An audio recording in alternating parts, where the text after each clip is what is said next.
Okay, hi Branislav, thank you for taking the interview. And we met recently because I was introduced to you as a consultant for fundraising, investments, etc.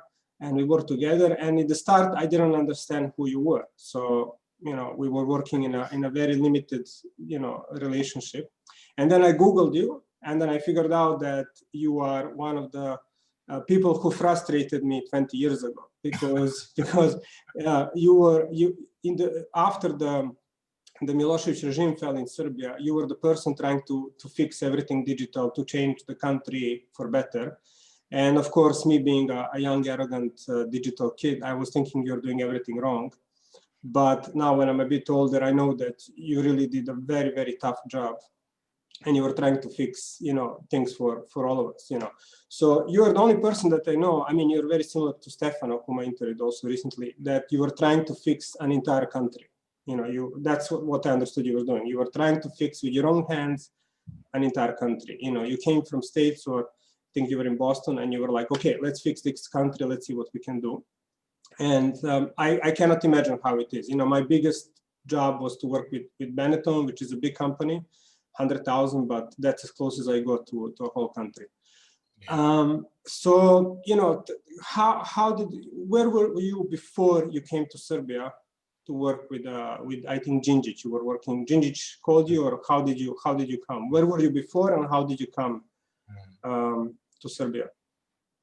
Well, I lived for a number of years in Cambridge, next to Boston. And I moved to Canada for a while, but I kept my business in Boston. So I was splitting my time between Toronto and Cambridge. And in February 2000, Đinđić came to Harvard University with some other opposition leaders at that time, basically for some kind of training for they were preparing for the parliamentary election in January 2001. Nobody knew at that time that there will be presidential elections in 2000. So we met there, and he told me that he's the one who was selected to be the prime minister if the opposition wins. And we talked about quick successes that he can have in the very beginning of his prime ministership. That's very important, to have some quick wins, and that kind of gives the momentum.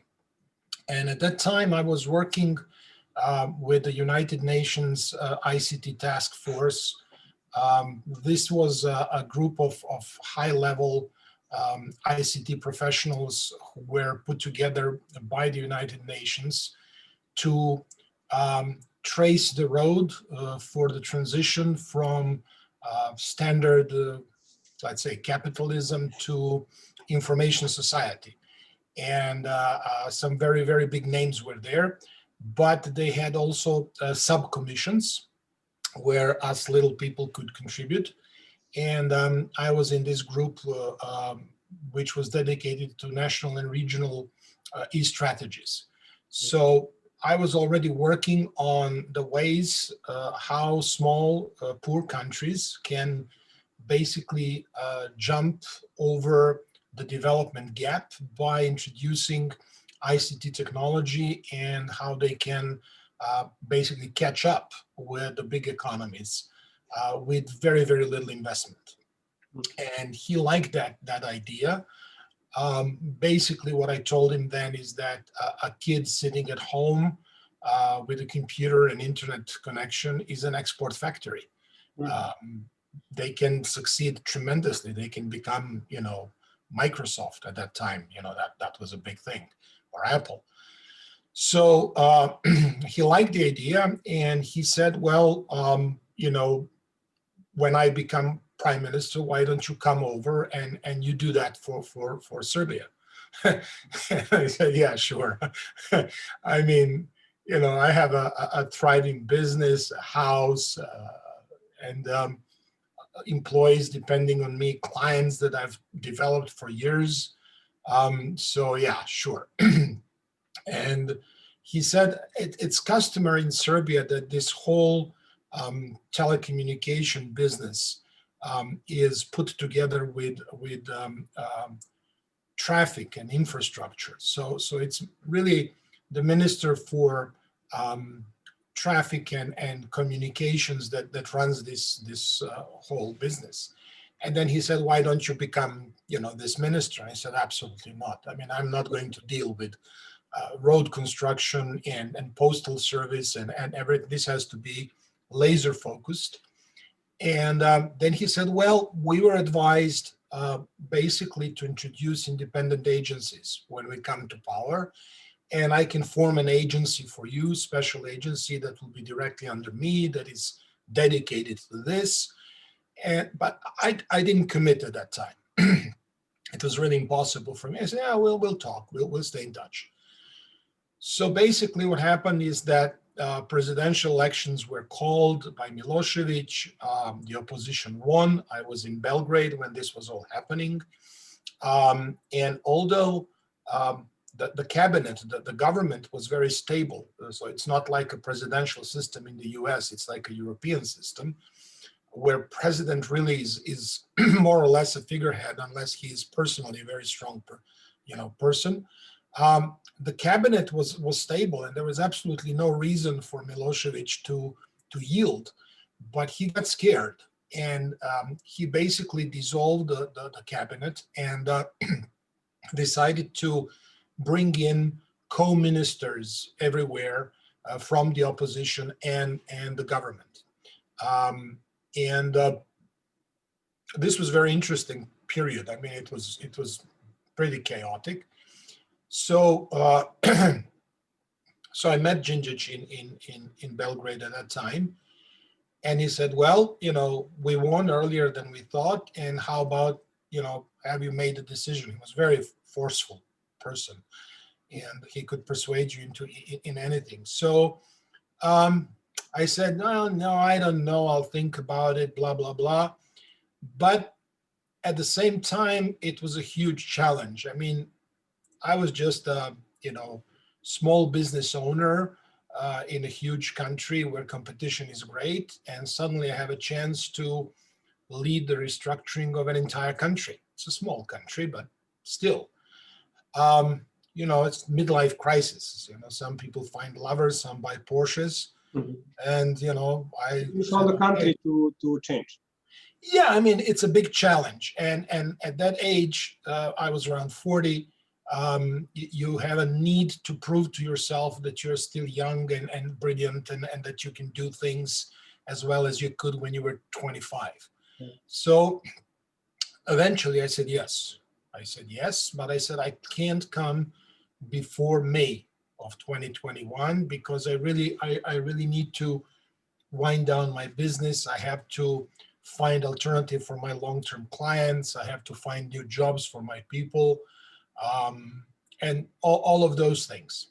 So anyway, they did form, it was called Information Technology and Internet Agency. And I came in May. At that time, I think they formed like 9 or 11 agencies for different purposes. So I came in May, and by that time, the budget for my agency was grabbed by all other agencies. I didn't have offices, I didn't have staff, I didn't have any budget. So when I showed up and say, to the administrative person, hi, I came, and said, who the hell are you? And I said, well, I'm running this agency, and said, oh, okay. So it was very, very difficult. It was, I basically operated from a park across the street from the government building via mobile phone. For first week, I didn't have offices, and then they gave me one little room. I hired 2 people, one just as an administrative assistant, and another one who was more expert in organizing things. So immediately the phone started to ring, and all these people who were in the IT business, somebody in the IT business wanted to have a meeting with me and to have a deal, to make a special deal for themselves. And basically I told them, listen, I don't have the time to talk to 30 different internet service providers in the country. So you guys, you form a union or an association, you elect officials, and they come and we talk. So I actually forced them to I mean, they were all competing hard against each other, but they didn't realize that only together they can have some influence. So that's how it started, basically. The great difficulty was that other than Đinđić, there was only one other person in that leadership who understood what I was doing and what is at stake, and how important this is for the country. So I was not a member of any party. I had no political background. I had no political support from any party. The ministers were from, I think, 18 different parties, and they were all fighting for their turf. So it was extremely difficult. I mean, it was like, I can tell you a story.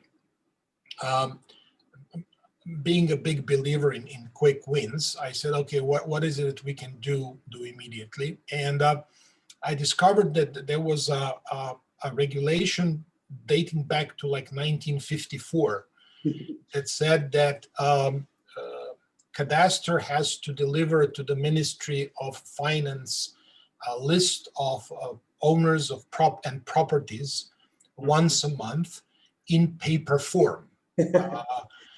And explicitly said paper form. And I tried to find out why in paper form. Apparently before that it was verbal, like I will meet in a restaurant, and so these were the people in the Cadastre were printing these huge reams of paper. They were taking them to the Treasury, and people in Treasury were typing in information from that paper into their database with, of course, huge amount of errors. And at the same time, Treasury had to check with the database of citizens, which was housed in the Ministry of Internal Affairs, to check some identities, because that database of citizens was also a mess. It was like having people who had like 7 social security numbers. We call them citizen identification number. So this was the triangle in which this business operated basically since 1954. And I said, well, all of them have databases. We're going to run optical cable between them. We're going to pay a private company to write a middleware, because all of them were on different systems, and they're going to exchange information electronically from now on.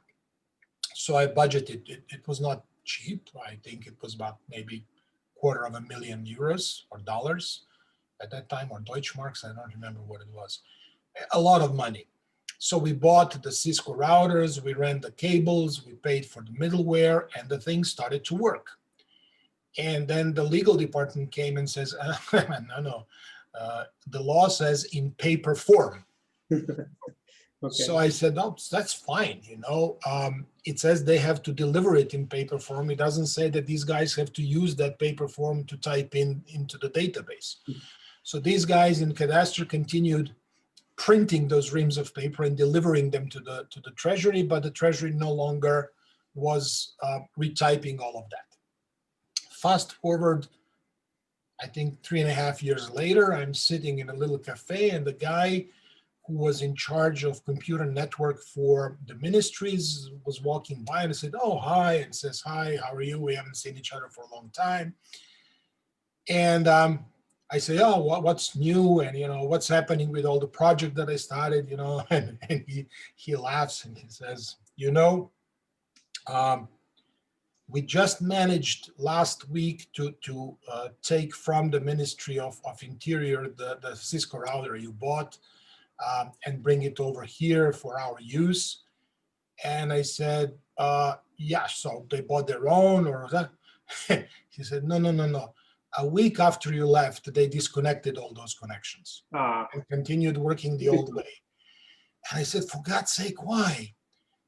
And he said, you disrupted the entire system of favors that existed between people in these three ministries. So the guy in the treasury would do a favor to a guy in the police, and this guy will give him information, and then they will forgive some tax to people who work in cadastre, and the people in cadastre will speed the application of somebody from the treasury to have their property recorded. And he said, you destroyed that complete system, and they all hated you. So eventually, that was basically what happened to all of our projects. We basically everything we did physical regarding infrastructure was pulled back in the coming years, and only I think 4 or 5 years ago the things started to kind of come back and be implemented. I even found that the agency survived. It moved to ministry and then back to the independent body, and it changed its name several times. But about 4 or 5 years ago, a director of that agency submitted strategy for the development of information society in Serbia, and discovered this is actually my strategy that I submitted back in 2001. So nothing has really changed. Yeah. Well, that story is a good introduction in the big question I want to ask you, because you came to Serbia to work with Zoran Đinđić, and he was assassinated in March 12, 2003. And so, what do you think about that? I mean, you were saying that you were objectively solving problems, and there was a whole nightmare that was not visible to you, and then as soon as you left, they returned back to whatever that nightmare was, the previous deals. And you got away easy, just left, and they just, removed the hardware and the processes, but they killed this guy. And he was doing the same thing. He was trying to change things objectively, and then they just assassinated him, and that's a crazy thing. So how that happened, what do you think about that? Well, you see, if you look at the history of Serbia, every Serbian leader who in the past tried to bring Serbia closer to the European system of values and move us away from the Eastern system of values got killed. So he's not the first one who got killed for trying to make us a modern European country. There were many factors that contributed to his assassination. There were many forces that were willing to participate in that. I don't know who in the end was the one who ordered the trigger to be pulled, but nobody knows. There are speculations here and there. But in principle, what happened is not surprising. The forces the conservative forces that wanted things to remain the same were powerful. There were many.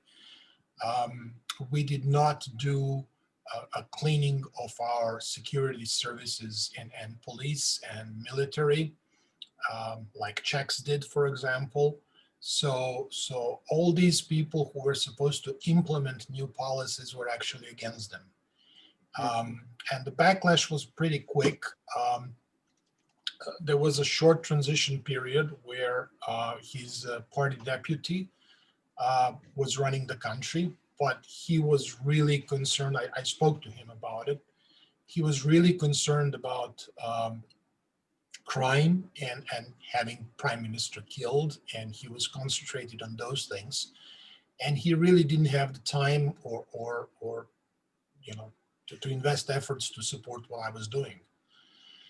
And the guy who came after him, Koštunica, he is the person who lives in his head in 15th century. We had, when he took over, We had cases where the education minister said that children shouldn't be exposed to computers before high school because they're damaging their brains, and that we should learn creationism along with the Darwinism in schools and that kind of thing. So there was absolutely no room for what I was doing in those circumstances. I didn't stay quiet for a while. I was kind of trying to steer the pot, but that turned out not to be a very smart decision. So he managed to persuade the prosecutor's office to arrest me on the charges of misuse of official powers. I was in jail for 3 months. And my movement was limited for the next 10 years. So I was really completely handicapped in what I could do. There was nothing came out of these charges because they were simply politically trumped up charges, but my life was completely put on hold. And in the meantime, while this was all happening, I couldn't make enough current income, so I lost the house. To foreclosure back in the US. There were many consequences of my political activities. I mean, they didn't kill me, but it was very, very difficult. Fortunately, I know how to reinvent myself, so yeah. Well, I didn't know that you were restricted for 10 years to live. What does that mean, 10 years restriction? How does that? Well, my passport was sitting with the judge. For the first 3 years, I couldn't leave the Belgrade. I was forbidden leaving Belgrade. And then after that, things kind of relaxed because they were expert analysis that the court hired to look into my case, and 2 of them. And both found out that there were no substantiated evidence against me, but the prosecutor wouldn't withdraw the charges. So then the court became a little more relaxed. I had to submit a written request if I wanted to leave the country, and they would give me a passport for a while. I had to come back. And so I actually went back into business at that point and started to rebuild my life. Having lived in the US, I didn't have any pension or medical insurance or anything of the sort. So you need a lot of money in order to have that at old age. So I was really, from that point on, concentrating on business and stayed completely out of public eye and politics as much as I could. Yeah. And now you're a winemaker. So now another big jump. So you're a winemaker now. How did that happen? You're again changing the laws for wine. You're producing organic wine. I visited your winery.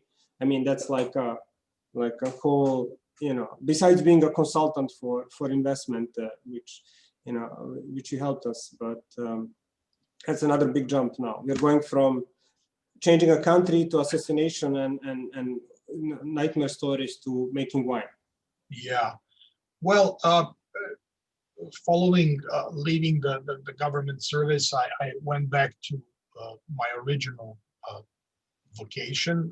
I'm an economist, expert in finance, but I worked most of my life in the IT sector, so I know the sector very well, and I know how to organize things and things that work.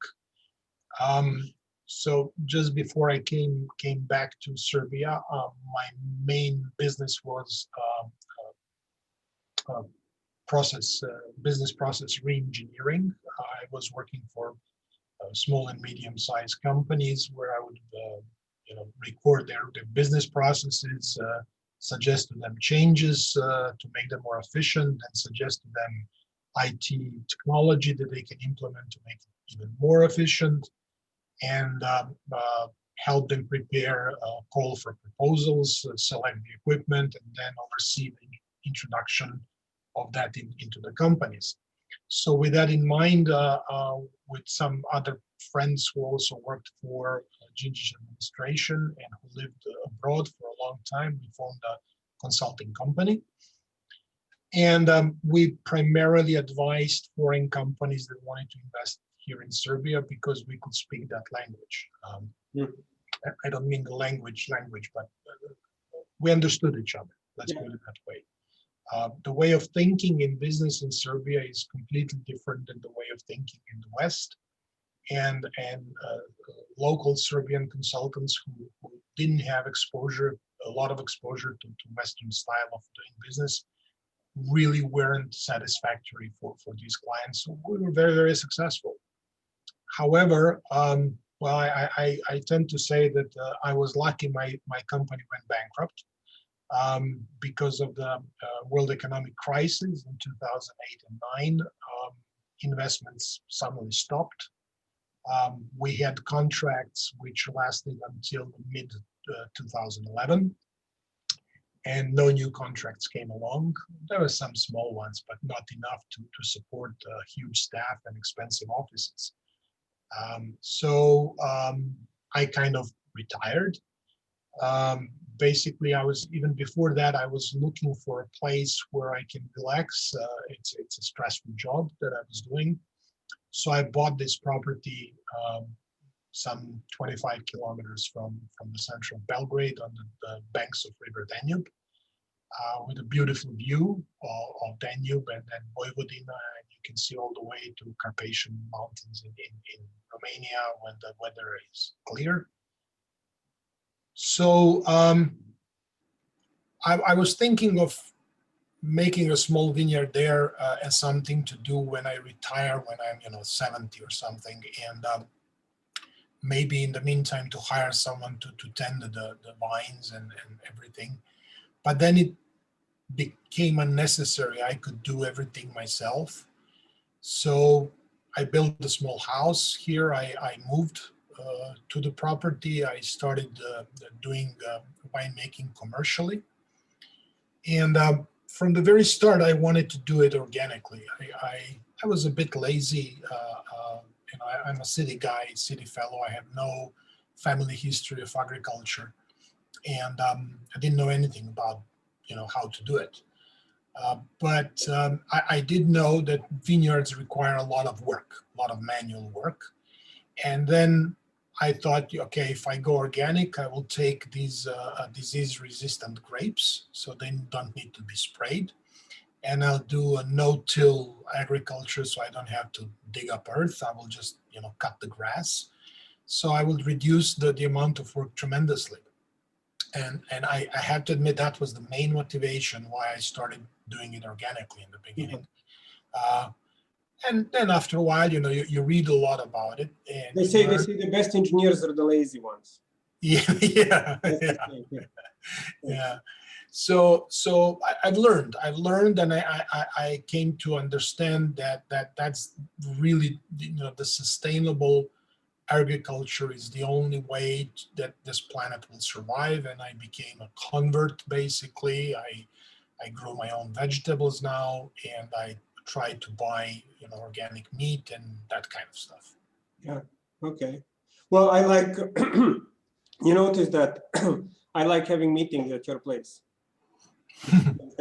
Yeah, I mean, usually clients say, you come to my offices, but you're the first one who insisted on coming here. Well, we canceled our office with Corona, so you're either going to be surrounded by 3 kids screaming and a bunch of Legos if we have meeting. But I prefer your place because it's looking at the river and being in a vineyard.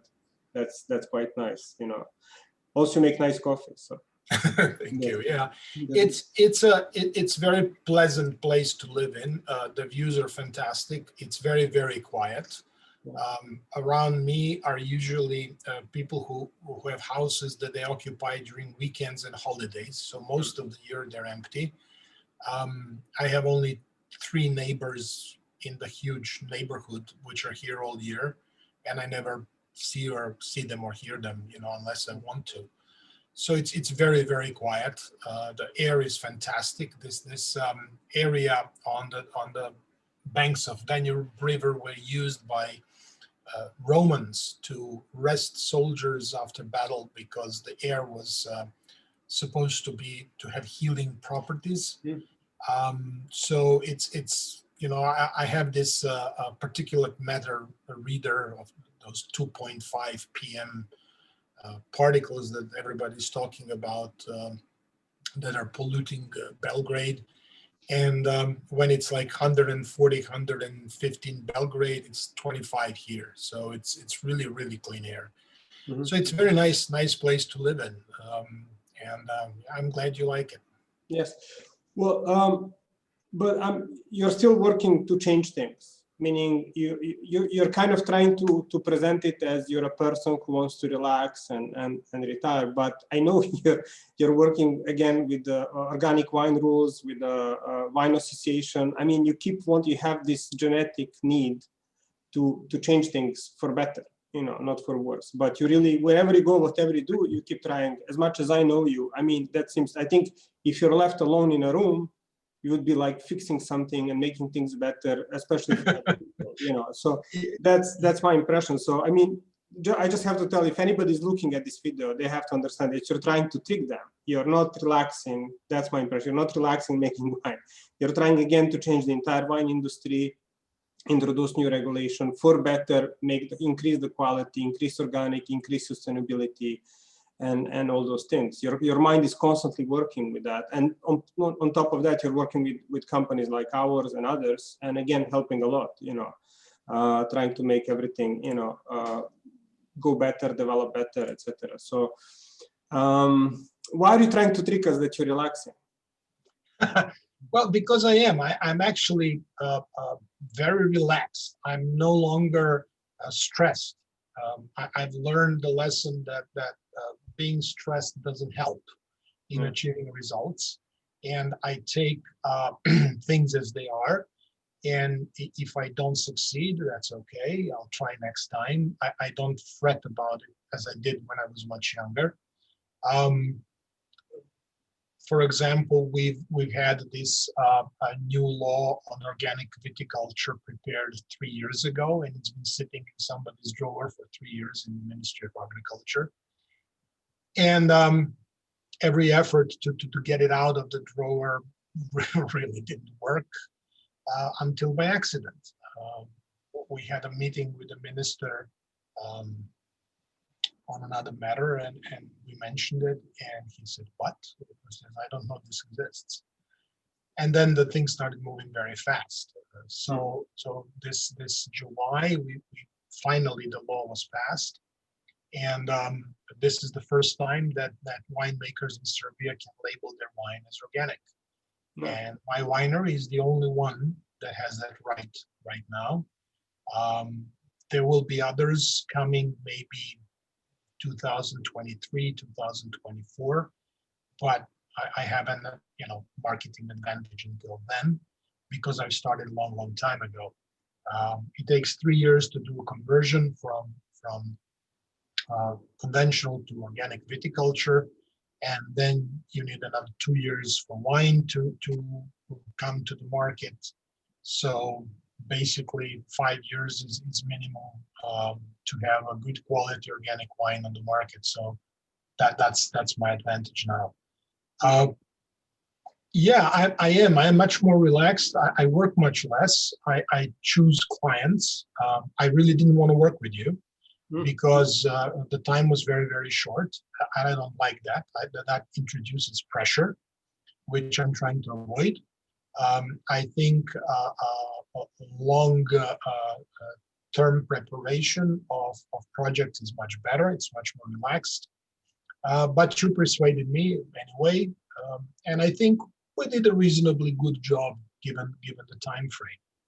But that introduction of stress, I'm trying to avoid that very much. So I kind of work on long-term projects that need time to come to fruition, and they're forgiving regarding the deadlines. They're long way into the future. As far as consulting, other than really few private clients that I have, most of what I do is I evaluate innovation projects for the European Commission. And this is truly a beautiful, stress-free job. I mean, you get a project at home, you read it, you write your comments about it, you score it, you send it back, and that's it. Sometimes when we have consensus meetings between evaluators, because it's always more than one evaluator that evaluates the project, there is some tension there, but really nothing compared to what it was when I was in private business or government. Yeah. So yeah, I am relaxed. Yeah, that's good. Well, I wanted to ask you about the famous email, because what I forgot, you sent that famous email to Bill Gates, telling him to come and do the work in Serbia, because you met him, as I understood, you met him before, you were working with him before Đinđić invited you to come. And then when you were working with Đinđić, you just, okay, let me email Bill Gates, maybe he's going to come. And Bill Gates replied. So can you tell that story? Well, funny story. Do you still have the email? Do you still have he didn't reply in person. Let's be clear. Yeah, he barely knew who I was. But anyway, what I wanted to do is, as soon as I came in that May 2001, I realized that one of the biggest problems in Serbia is that all of our software is illegal. It's pirated. Yeah, of course. Including the software in the government. The government was operating on pirated software, and that couldn't be sustained. And I wanted, and of course everything was on Microsoft platform then, and it's now still everything is on Microsoft platform. And so what I wanted to do is make a strategic partnership agreement with Microsoft. There was a guy in Slovenia who was, his name is Jaka Stele, who is really the one who reinitiated the contact. He was very favorably inclined towards Serbia, and he facilitated a lot of negotiations that were happening on the lower level before we went to Redmond. But my purpose was, on one hand, to offer this legalization of software countrywide to Microsoft as a carrot.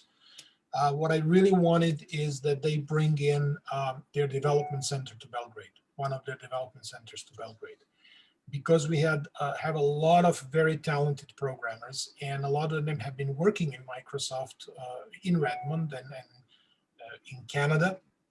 So basically, our tactic was that we proposed this strategic partnership agreement to Microsoft, where we will legalize everything, right? But we didn't have the money, so we said, yeah, but give us some discount. So we went first for final negotiations with Stephen Ballmer. And I have to tell you, that is absolutely the most stressful episode I ever had in my life. that man, assassinated president and being in jail for political. No, you forget all of that. Sitting with Ballmer in a little room, this guy is like, he radiates energy and temperature, and he speaks a million miles a minute, and he's loud, and God, it's like it's very, very difficult to negotiate with that guy. So basically, we got, in the end, we got a great deal. I mean, we got 50,000 licenses for the government at ridiculous price, which I'm not at liberty to reveal, but it was much lower. So you got a great deal from Steve Ballmer. So you got what you wanted. He didn't win, you won. I mean, he got the money, some money. Yeah. Well, no, I think that I think it was a win-win situation, because in the end, we legalized the software. We got free licenses for educational institutions in Serbia. We legalized the country, basically, which was very important to them. At that time, they were really, really pushing for this pirated software distribution to stop. But I think their agreement to locate a development center in Belgrade was really important for us, but also for them, because basically all those talented Serbian programmers, they would have to pay them third as much if they work in Belgrade instead of bringing them over to Redmond. Yep. And that development center has grown, and it's very, very big now. It's very important in their infrastructure.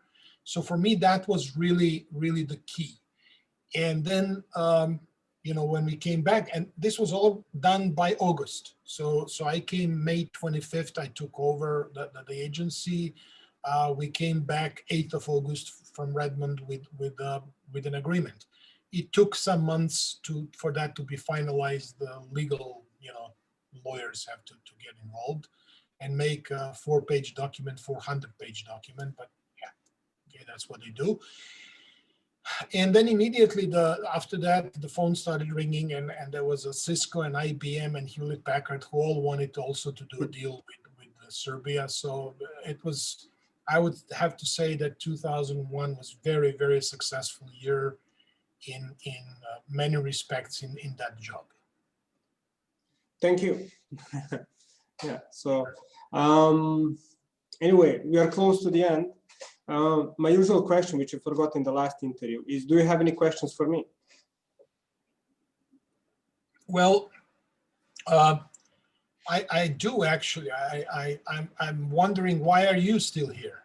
I mean, why didn't you pick up with your family and go somewhere where you would be able to you know, use your talents much better and place your products much easier than from here?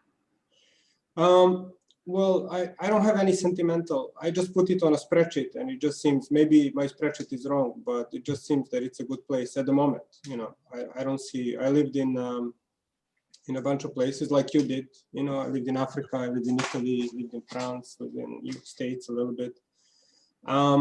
At this point, you know, I don't see any problems. You know, because I am.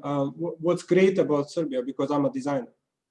So I was just talking to my friends yesterday in Germany, and what's great is that I have a lot of headspace to focus on long term. And while I was working in Milan or other places, you know, then I don't have that space. So my partner is in Italy, and so I don't see a problem placing a product from here. I mean, if Microsoft can do it, why not? Yeah. You know. Yeah. So I mean, I'm here working with the development team, as you said. They're talented people. They're great. I think they really do a great job. And also, I have a lot. I have time now to think. For example, today I have to talk to my partners and decide on how we use the budget in the next 2-3 months, which features we develop. So I have a lot of space for that, just like you have, you know. And maybe doing this 15 years ago would be crazy, but I think today is in my analysis is really a good thing. And I have a sick kid. Marco is sick. He has a couple of illnesses, nothing serious, but I mean, you know, for the illnesses he has, the healthcare is really good. So we checked with Italy, with States. Luckily, I mean, for his particular illnesses, which are human growth hormone deficiency and eye problems, and those are easy to cure. So we get really good deal. I think anything that I need, I can buy. So I mean, after living in many places, and I think this is a good place to do this kind of business, because I don't need to make it physically and ship it. There are very talented people here. I mean, I don't need like 100 people. I need 5-10 people. My idea was always that, like, I don't want to have more than 5 people. I had 20-30 people when I met. I really didn't like that. So I like 5 very smart people. 10 people, I don't want to go. I don't feel comfortable going beyond. So far, you know, everything seems fine. You know, my parents are close. The parents of my partner, my wife, Irena, are close. The kids have friends. They go to school. School seems fine. You know, I don't see any issues. I think college, I teach in Austria, so maybe going to university somewhere else if they want could be good. But there is, you know, when they want, they can go. We travel. There is no restriction on travel. There is, I mean, So at this point in life, in my career, whenever I analyze, like, I don't see any big problems. I don't see that I'm losing on anything. And we do analyze. We analyze once a year. Me and Irena put everything. We analyze all how can we invest, how can we hire. She checks always the taxes, the regulation, the benefits, and all that stuff. Because I believe that if you make a good product, nothing can stop it. So as a designer, any designer has to believe that if you make a good product, you make it in a cave in a desert. If it really solves a problem, nothing can stop it. People are selling oil, from nowhere. So it's a good product. So people are going to do everything to get that product. So I actually like that it's a little bit harder, because that makes me work harder. If I was in Milan, it would be easier maybe for me to sell, because I would network. I was networking. I lived in Milan 5 years. Milan is one of those places where you network, you go to parties, suddenly you know everybody, and it's a little bit easier. You can sell a lower quality product. And the way I make a product now, I don't want anybody to know me. I want them to look at the product and say, this is a product that works. So I'm investing a lot in that. And in Serbia, that gives me like an extra year or two to develop it. So I wouldn't have that in London. New York, impossible, absolutely impossible. In Milan, absolutely, it's too expensive and too fast, and too much. The effect of networking is is higher. The effect of high quality design is lower. Yeah. And Belgrade is very similar to Veneto, which is not such a fast region, but very creative. I met so many people here that are making great products. Of course, they have a problem with financing, they have a problem with marketing, but products overall are I think they're always going in a good direction. They're very crazy and creative. Yeah, so that's good. Makes sense. Yeah. So for me now, in 2000, let's say from 2015 until now, I never feel frustrated. Never at any point I felt like. I actually emailed someone in USA, a friend of mine moving, I think, to Portugal, and some other friends. I said, I really enjoy now. It's really, I'm a very spoiled person. If I felt frustration, I would move. But keep in mind, my evaluation, my number one evaluation is how much time I need to find parking. So I'm a very primitive person. So I'm like how much time I need to find parking, and also my rule was that I don't want to invest in Serbia until they created a bridge when you go from the center of the city to Banovo Brdo. There was a train track there, and I had to wait many times, and I just cannot wait. I'm extremely spoiled. So I said I'm never gonna do anything in Serbia until they solve this, because it's not a serious country. When they solve it, I'm gonna. So for me, it's very stupid things. I'm not thinking like you, like on the systemic level. I'm like very individualist, very narrow-minded. Like if there is a good restaurant 500 meters away, and I don't have to go uphill, I'm like, and they have a good like pasta and some nice beer. Like that's already like a place for me. I'm not. That's why I could live anywhere. I'm really. I don't feel frustration. And of course, if they're good programmers, and then really nice clients. Keep in mind, I'm like you. I'm really super selective about clients. I could make probably 10 times more if I had no. How to say scruples? If I'm scrupulous. If I'm more selective. Scrupulous, Yeah. But I really like to work with people who are open-minded, sustainable, things like this. So that's, and I'm lucky to find them. My time is filled. Sorry, I'm ranting because I have to listen to other people. So I was like, woo, everything out. Yeah.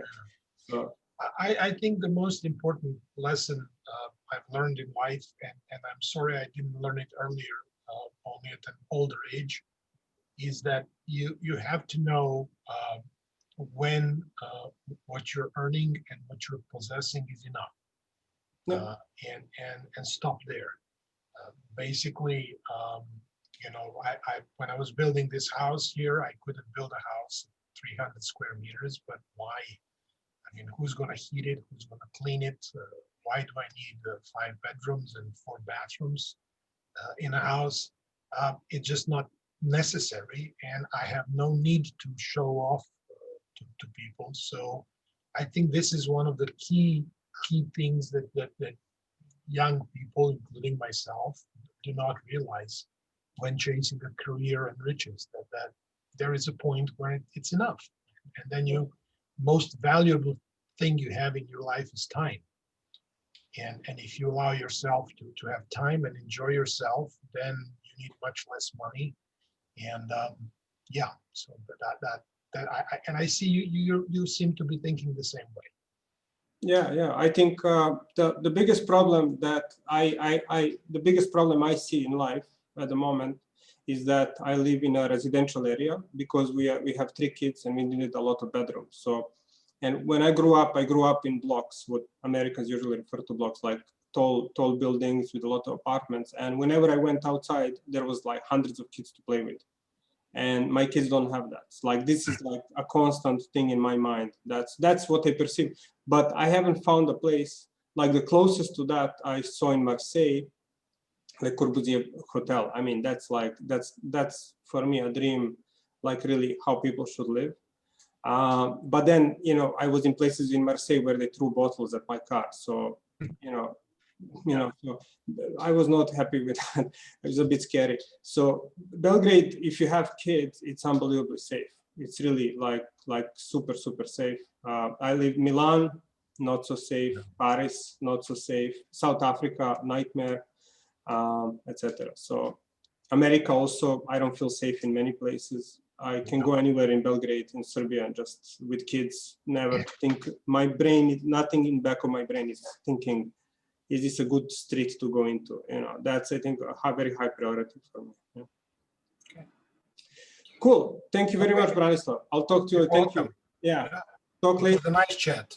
Ciao. Ciao. Ciao.